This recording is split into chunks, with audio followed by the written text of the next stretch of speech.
ಬಹಳಷ್ಟು ಒಳ್ಳೆ ಕೆಲಸಗಳನ್ನು ಮಾಡಿರುವಂಥ ನಮ್ಮ ರಾಜಪ್ಪ ಅವರು ಈ ದಿನ ನಮ್ಮ ಅಕಾಡೆಮಿ ಆಫೀಸ್ಗೆ ಬಂದು ಬಹಳಷ್ಟು ವಿಷಯಗಳನ್ನು ನಮಗೆ ಪ್ರೋತ್ಸಾಹಿಸಿ ಒಳ್ಳೊಳ್ಳೆ ಕೆಲಸಗಳನ್ನು ಮಾಡೋಣ, ನಾವು ನಿಮ್ಮ ಜೊತೆ ಕೈ ಜೋಡಿಸ್ತೀವಿ ಅನ್ನೋ ಒಂದು ಹುಮ್ಮಸ್ಸನ್ನು ನಮಗೆ ಕೊಟ್ಟಿದ್ದಾರೆ. ರಾಜಪ್ಪ ಸರ್ ಅವರಿಗೆ ಹಾಗೂ ಅವರ ಕುಟುಂಬದವರು ಎಲ್ಲರೂ ಚೆನ್ನಾಗಿರ್ಬೇಕು. ಆಮೇಲೆ ಇದೇ ರೀತಿ ಪ್ರೋತ್ಸಾಹ ನಮ್ಮ ಅಕಾಡೆಮಿಗೆ ಯಾವತ್ತೂ ಕೊಡಲಿ ಅಂತ ಈ ಸಂದರ್ಭದಲ್ಲಿ ಈ ವಿಷಯಗಳನ್ನ ಹೇಳ್ತೇನೆ ಸರ್.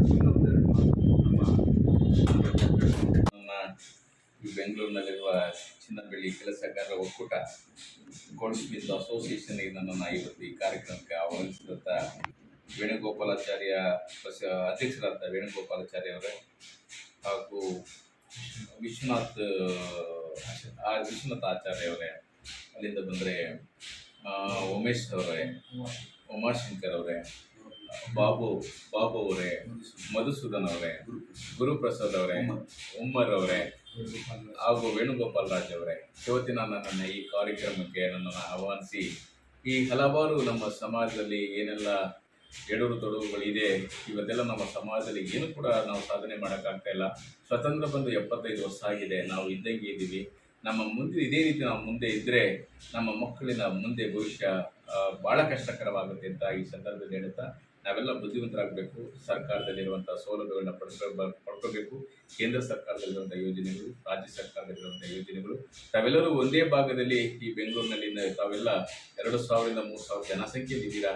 ತಾವು ಮೊದಲು ವಿಶ್ವಕರ್ಮ ಕೋಆಪರೇಟಿವ್ ಬ್ಯಾಂಕನ್ನು ಸ್ಥಾಪನೆ ಮಾಡಿ ಆ ಬ್ಯಾಂಕ್ನಿಂದ ನಿಮಗೆಲ್ಲ ಎಲ್ಲ ರೀತಿಯ ಸಹಕಾರ ಬ್ಯಾಂಕ್ನಿಂದ ನಿಮಗೆ ಸರ್ಕಾರದಿಂದ ನಾನು ಫಂಡನ್ನು ನಿಮಗೆ ರೈಸ್ ಮಾಡಿಕೊಂಡು ಮುಂದೆ ನಿಮಗೆ ಎಲ್ಲ ರೀತಿ ಅನುಕೂಲ ಹಾಗಾಗಿ ನಮ್ಮಲ್ಲಿರುವಂಥ ಬಡವರು ಚಿನ್ನ ಬೆಳ್ಳಿ ಕೆಲಸಗಾರರು ಇರ್ಬೋದು, ಮರಗೆಲಸ ಮಾಡೋದು ಇರ್ಬೋದು, ಬೆಂಚಿನ ಕೆಲಸ ಮಾಡೋದು ಇರ್ಬೋದು, ಇವರೆಲ್ಲರಿಗೂ ಕೂಡ ನಮ್ಮದೇ ಆದಂಥ ಬ್ಯಾಂಕ್ ಇದ್ದಾಗ ಅವರಿಗೆಲ್ಲ ರೀತಿಯಲ್ಲಿ ನೀವು ಬ್ಯಾಂಕಿನ ಮುಖಾಂತರ ಹಣ ಕೊಟ್ಟಾಗ ಅವರು ಹೊರಗಡೆ ಹೋಗಿ ಇಲ್ಲಿ ಬಡ್ಡಿ ಸಾಲ ಮಾಡದೆ ಅವರ ಜೀವನೋಪಾಯನ ಸುಸೀಮಿತವಾಗಿ ಮಾಡ್ಕೊಳ್ಳೋದಕ್ಕೆ ತಾವೆಲ್ಲ ನಮ್ಮ ಅಧ್ಯಕ್ಷರು ವೇಣುಗೋಪಾಲಾಚಾರ್ಯ ಅವರು ಇದರ ಬಗ್ಗೆ ಹೆಚ್ಚಿನ ರೀತಿಯಲ್ಲಿ ಸಹಕರಿಸಿ ಸರ್ಕಾರದ ಸೌಲಭ್ಯಗಳೊಂದಿಗೆ ನಮ್ಮ ಜನಾಂಗವನ್ನು ಇವತ್ತು ಹೆಚ್ಚಿನ ರೀತಿಯಲ್ಲಿ ಸರ್ಕಾರದ ಸೌಲಭ್ಯಗಳು, ಅದೇ ರೀತಿ ನಮ್ಮ ಮಕ್ಕಳ ವಿದ್ಯಾಭ್ಯಾಸ ಎಲ್ಲೂ ಕೂಡ ಕುಂಠಿತ ಆಗದೆ ಮಕ್ಕಳನ್ನು ಉನ್ನತ ಶಿಕ್ಷಣವನ್ನು ಮಾಡಿಸೋ ರೀತಿಯಲ್ಲಿ ಅವರು ಮುಂದೆ ಬರಬೇಕಂತ ಹೇಳುತ್ತಾ, ನಿಮಗೆ ಏನೆಲ್ಲ ಸರ್ಕಾರದ ಸೌಲಭ್ಯಗಳಿದೆ ನಾನು ಕೊಡಿಸೋದಕ್ಕೆ ಹಂತವಾಗಿ ನಾನು ಮಾಡೋದಕ್ಕೆ ನಾನು ಇಚ್ಛೆ ಪಡುತ್ತೇನೆ. ಅಷ್ಟೇ ಅಲ್ಲ, ನಮ್ಮ ವಿಶ್ವಕರ್ಮ ಭವನ ಆಗಬೇಕಾಗಿದೆ.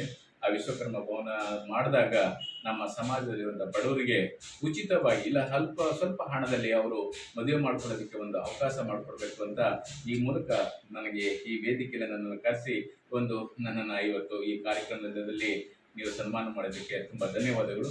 ಇಷ್ಟು ಹೇಳಿ ನನ್ನ ಮಾತನ್ನು ಮುಗಿಸ್ತಾ ಇದ್ದೀನಿ. ಜೈ ಹಿಂದ್, ಜೈ ವಿಶ್ವಕರ್ಮ.